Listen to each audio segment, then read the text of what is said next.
To talk about. It's been a crazy couple of weeks. First, I want to start with the Eric Bledsoe situation. Earl Watson, coach of the Phoenix Suns, recently got fired due to one of the worst starts of Phoenix history. They went 0-3, and they even lost a game by 48 points. Right after they lost that game by 48 points, Eric Bledsoe sent out a tweet, "I don't want to be here anymore." Very next day or same day, Earl Watson gets fired. So I guess everybody's thinking, okay, well, it's the coach was the problem. Guys didn't, they didn't play very well. They lost by 48. My thing is this: if you lose a game by 48 points, that's not the coaching. That's the players' effort. Like, they brought no effort. Losing by 48 means you quit. Losing by 20 means either you got outplayed or you quit. You lose by 3 or 4 and different changes. You lose by 5, that's coaching. Lose by 6 or 7, that's coaching. You lose by 48, that's the players. So they appease the players, get rid of Earl Watson. Then the GM contacts Eric Bledsoe, like, hey, what's going on, etc., etc. I want to know where your head is at, basically. He talks to Eric Bledsoe, and from the conversation he had with Eric Bledsoe, he came out to believe, he said that, Eric Bledsoe told him, I was at a hair salon or something, I just tweeted I didn't want to be here. The GM basically said, I don't believe you, and put him on the trade block. So for the Phoenix Suns, this is a double whammy, because not only did you try to appease Eric Bledsoe, now you got rid of your head coach. And the problem very well could have just been Eric Bledsoe. So you're going to lose a star player and you're going to lose your head coach. Makes absolutely no sense. No sense at all. It's very annoying. It's very disgusting. The fact that Eric Bledsoe got that huge contract from the Phoenix Suns. I think it was like $88 million or something like that. You come into the situation, you know what it is. You know they're basically rebuilding. They got rid of Isaiah Thomas. They got rid of Goran Dragic. They got rid of all these guys. So you know what's going to happen. You know what it is. You know you're not going to be very good, but put in the effort. And this is what people get upset about when they talk about super teams. Back in the day, like, even though there were teams that weren't very good, you still had players that showed up every day. Like the Atlanta Hawks, when they weren't very good, still had Mutombo, still had Mookie Blaylock. When you're looking at some of these teams, that Reggie Miller, when the Pacers weren't very, very good, even though Pacers was a pretty solid team, they had Reggie, like guys that showed up every day to work and play hard. They believed it deep down in their mind they could win. These guys just so soft, they can't feel like they can't even win. You lose a game by 48 points, that's more of an indictment on the players than the coaching. Coach gets fired. Okay, now we're gonna see what the players do. Players gonna get traded. So the Phoenix fans have been sold on a dream. The GM and the owner of the team have been imploring fans to come to the game to let them know we're going to bring a solid product to the table. And they still haven't brought it. And now they're going to lose a star player. And who are you going to get for him? So this is going to be interesting. I'm interested to see where Eric Bledsoe goes. Cleveland was a heavy landing spot for him during the whole Kyrie trade. So I wonder if Cleveland's going to call them, or they're going to call Cleveland and say, hey, you still want him? We might take Wade off your hands, or J.R. Smith. We'll take somebody off your hands for Bledsoe. So I'm wondering. Spurs are another team that might be interested.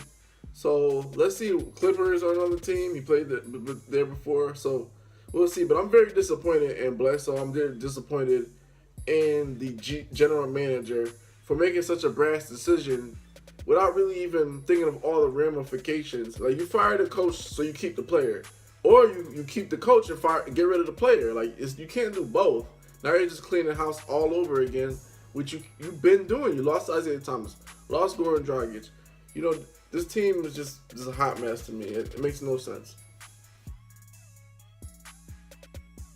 Dwayne Wade announced that he's going to be coming off the bench. Essentially, Wade put his ego to the side after the double-digit loss to the Orlando Magic, and he said, he feels like he could do better off the bench, and that'll be a better all-around fit for the team. So, that's fine, but that's something that we told you way in advance. We told you that Dwayne Wade had to come off that bench because defensively, he can't keep up with a lot of those players, and offensively, he doesn't spread the floor. He doesn't spread the floor enough. So, that being said, I mean, this is a good move for Cleveland, but now you're taking J.R. Smith, who's already played 3 games off the bench. Now you're like, okay, now it's started back to the starter role. So I wonder how he's going to thrive. J.R. Smith is the kind of guy where if he's a guy that won't thrive in consistency. Denver, he had consistency. The New York Knicks, he somewhat had consistency. Cleveland, he's had consistency the most, where he's a starter. And you see how he's sporadic, up and down, up and down. Now this is inconsistent because they once said Wade is the savior for the Cavs. He's one of the nice players. He's gonna help LeBron. He's gonna take years off his career playing with LeBron. Now you bring him in, and he's the starter, and then now he's going back to the bench. So this is gonna be a trying time for J.R. Smith because he's the kind of guy like even when his role is defined, he struggles. So when his role is undefined, how much is he going to struggle? And bringing Wade off of the bench, yeah, that's fine and dandy, but now you got another problem where your bench doesn't have that much three-point shooting and offensive firepower, in my opinion. Like Kyle Korver, Dwayne Wade, Derrick Rose. Derrick Rose is hurt, so we're going to see how that plays out. Cleveland has some decisions to make. They have to essentially try to get another piece or trade for another piece. They have to bust another move in order to complement this whole Wade deal, because this Wade deal, essentially, now everything is on the fly, and they're trying to figure out everything, and they're not coming together how they feel like they should. Even though they're 2-1, defensively they don't look that well. And in addition to that, offensively, it's a mess. It's a big mess. I see that Tyronn Lue's trying to run more sets, but there's a struggle there. There's a big struggle there, and I'm not so. I wasn't sold on Wade going there because that made the Cleveland Cavaliers. They're the oldest team in the NBA. They're the oldest team in the NBA, and with the Bucks running up and down the court, with the Wizards playing the way that they play, that does pose a threat. So the Cavs have depth, but depth doesn't mean anything if you're so old and you're not healthy. If it means that LeBron James in the playoffs is going to have to play 40 minutes a game, and you have depth, but because you're of the age, like the age of Wade, because of the basketball age of Kevin Love, like some of these guys also, you got to check the fact that they've been playing in so many playoff games that they're considered older now. So if they're not going to appease LeBron's minutes, it makes absolutely no sense at all. So this Dwayne Wade situation, I'm glad that he finally admitted, okay, I'm coming off the bench or whatever. It was kind of early because at least play 30 games and see if this needs to be done. But essentially, LeBron said, you know what, this ain't working. LeBron came out of the woodwork and said, dog, this ain't working. Come off the bench and we're going to make this happen. We're going to handle this the way we're supposed to. So we'll see how that plays out for the Cleveland Cavaliers. I'm just very interested for J.R. Smith to see if this little move, this little inconsistency, is this going to kill his game? Like, is this going to make him be Flame R. Smith, flame on and hitting threes? Or is he going to be like, you guys keep shuffling me around, I'm not gonna put up with this. Stephen Curry with the famous mouthpiece. He keeps throwing his mouthpiece at officials when he gets upset. He got upset, threw it at a fan, basically got ejected in the NBA Finals 2 years ago. This time, against the Memphis Grizzlies, he threw his mouthpiece in the direction of the referee. He got fined $50,000. $50,000 is whoa. That's big money right there. For some of the uninitiated, like $50,000. You got to remember he's getting 100,000 game checks. That's like half his game check. Or he might get $125,000 game check. So that's half a check. Imagine you getting half your check deducted because you made a mistake at work, conduct-wise. So that being said, you gotta understand one thing with the Golden State Warriors, which really sucks because they're so good. they're getting to the point where Cleveland was a few years ago, or the Miami Heat were, where the regular season just didn't add up to them. It didn't make sense for them playing it. It basically made them upset to be playing the regular season.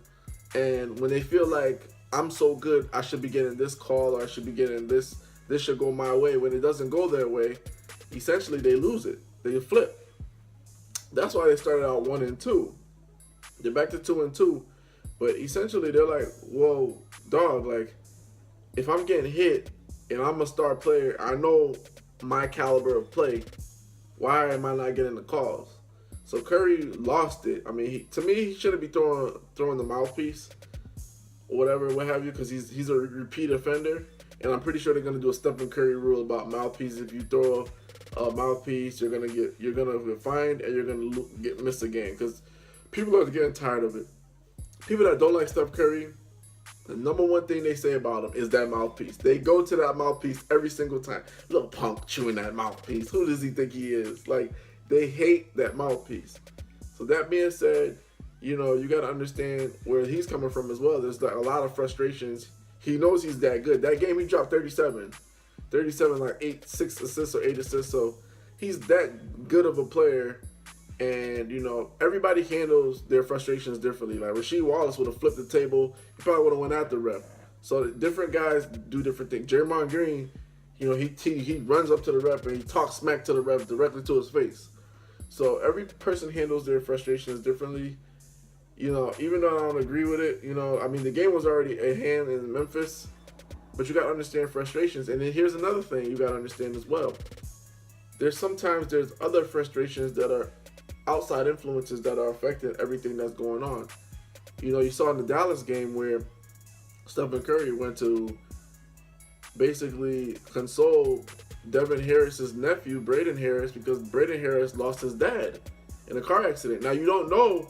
Here's what you don't know. You don't know. Maybe, hey, Stephen Curry and Devin Harris, maybe they have a solid relationship, or they know each other, or they have family or friends that are knowing each other. Maybe he got that call about, the situation with Braden Harris's dad, Devin Harris's nephew, Devin Harris's nephew, and he's like, he's playing the game, and he's like playing the game, and he's thinking about that, and he's just, like, damn, this kid's dad passed away. I'm playing this game. I'm not getting calls. I'm dealing with stuff with my family. I'm dealing with stuff with his family.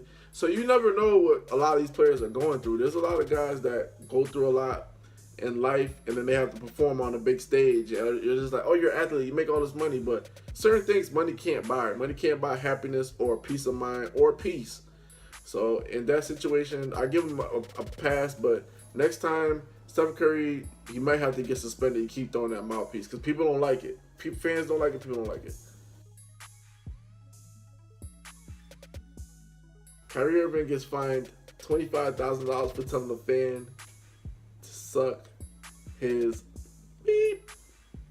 And, hey, man, at the end of the day, it's the information age we live in today, the social media age we live in today.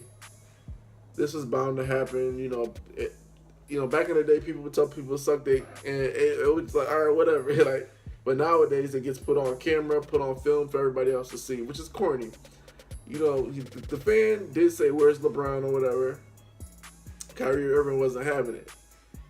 Now, Kyrie, that remark that the fan made, it wasn't that bad. Like, where's LeBron? Like, he just heckling you. That's what they do. Fans heckle. So I dig that, you know what I'm saying? I'm with it. You know what I'm saying? If you're going to heckle, let's go. Let's heckle, whatever. Kyrie is essentially frustrated about that. Tell the fan to suck his, private part. And gets fined $25K for that. But this is my take on the whole situation. If the NBA were to hear some of the things that the fans say to the players, would you fine the players? Or would you make sure that they never come back? Like, in this case, the fan, the fan is valid in his right to heckle him. He didn't say anything crazy. He didn't talk about his mom, his dad. God rest his mom's soul. And, this dad is an influential figure. He didn't say, where's Daddy LeBron? He didn't say anything crazy. But there's a lot of fans that say crazy things. So what about those fans? What are we doing for those fans? Are those fans going to get hit or no? Some fans call people the N-word, talk about people's dead relatives. They call people monkeys. You know, they say a lot of things that are really, really, really horrible. So what are we going to do about those people, those fans? Because that's pretty much the reason why the athletes respond to fans the way that they do. Like, you ever notice, like, the reason why Draymond Green, some of these guys, Rasheed Wallace, the way he is, he has to hear people in his ear that paid $7,000 for a ticket. Just because they paid $7,000 for a ticket, that gives them a license to talk however way they want to talk. You know what I'm saying? And I'm not giving anybody a license to say bad things about other people, you know. And I'm not saying that fan deserved Kyrie to tell him to suck it. But Kyrie has been hearing so much trash about the whole situation, and you don't know what other people have been saying to him. You know, like, oh, you still on LeBron's D. You still stuck on LeBron's this. You're not as good as... So what about those fans that go out of their way to disrespect players? Like, what are we going to start doing about that? How are we going to start policing the game, not only on the court, but in the stands? Because, as you understand, crowd interference, the crowd, that affects the outcomes of games as well. When the crowd is for a team, that's in their favor. That's highly in their favor. When it's against their team, when a crowd is against their team, that can affect the way the team's play. But it's one thing for a team, crowd to be against you. It's another thing for them to be disrespecting your race, your creed, your family. And, you know, when Ron Artest, prime example, gets a drink thrown on himself, NBA suspends him the rest of the season, Steven Jackson the rest of the season. But at the end of the day, in real life, if somebody throws a drink at you, what are you going to do? Adam Silver, if somebody throws a drink in your face, you're just going to let them throw the drink in your face? I doubt that. I highly doubt it. So we have to get some kind of policing for the players, where we protect the players as well. Like, fans shouldn't be able to say whatever they want to say to the players. And I'm using this case as it's basically a springboard into what I'm talking about, because in this case, Kyrie was wrong, and the fine, I don't mind it, but I'm talking about other things people say. And another thing is here, just because you hear him on camera say something like, it could be any other player that said that. Like, I didn't see his lips say it, suck my, you know what I'm saying? I didn't see him, like, I saw him look up, but I didn't see anything else. So, like, to me, that video is also, like, inconclusive as well. Like, if you want to take that to the court of law, okay, if Kyrie wanted to deny it, he could say, you know, I don't know what you're talking about. He could have said that was another fan out. So, it's funny to me that, you know, you're going to get fined $25K for getting on a fan or whatever when they get on you all the time. But I understand it. I have no problem with it. So, these are some of the things that's going around the league. Guys getting fined. It's really early in the season. Let me know how you think about everything, how you feel about the Wade situation, the Bledsoe situation, Steph Curry with the mouthpiece. Would you fine them again? Would you suspend them? And Kyrie Irving, you know, is frustration boiling over in Boston, or did he overreact? This is Vlad from Hoops Junction. Who's me Supla. Peace.